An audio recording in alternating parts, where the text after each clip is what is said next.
right, so we're moving here. We've already done this one before. Oh, T-bone. But it was a long time ago, and I think it's really good to revisit some of the helmet falling off right after the fact. Do you think it was lashed in? Probably not. What is this? A corner and an intersection. Two deadly places separated. Combine them together. Oof. No buenos for the motorcycle rider. No buenos. All right.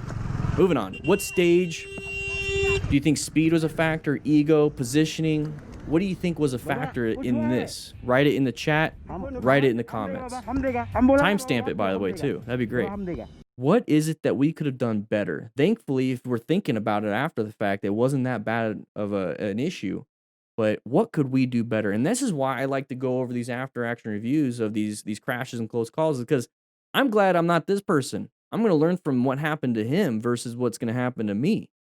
Right here. So we're around a corner and you can barely see it. Okay. So let's get over here. You can barely see the side of the vehicle. Now that's not going to help us out too much. We're in the middle of a corner. We have so many things to go through. We have to figure out our good line. We have to figure out the speed. We have to figure out all these things. If we're trying to get from point A to point B as fast as possible, we're thinking about what is the best line for speed? What is the best, speed to get around this corner? Do I have to do trail braking? Do I have to do these advanced techniques? If you're just trying to get from point A to point B as safe as possible, you're kind of just hanging out in your lane and doing your thing, and you're kind of just minimizing as much brain power you're having to do because you're not having to figure out what's the best lane position for speed. You're just kind of scanning the road, looking for obstacles in the road. And then since you're looking at obstacles in the road here, you're starting to look at obstacles in the road over there and then right here.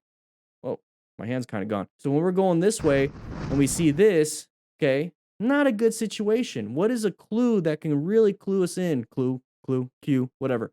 Cue us in to what we need to do. We start to see a lot of signage, a lot of roadway markings saying, hey, look at right turn, to go straight. You stay in this lane, you can straighten turn here. That's going to really help you out. Hey, intersection coming up without the lights. Now we're going to go forward right here, and I just kind of want to focus a little bit on here. I believe speed was a huge factor in this.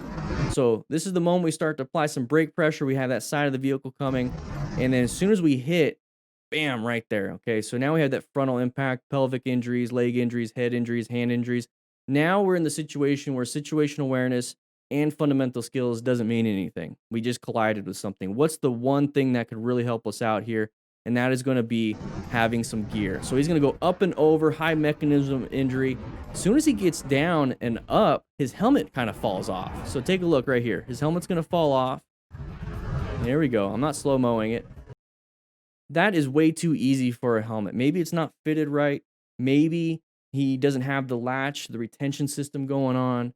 Guys, make sure you guys actually do that. Make sure you have the retention system on. Make sure you have the proper fitting helmet. Go to your local cycle gear or whatever and check it out. Wherever you can buy some gear, check it out, figure it out. There's 3 different head shapes. We talk about that all the time on Motorcycle Training Concepts. Make sure you check out that channel, by the way, or just Google or YouTube how to buy a helmet.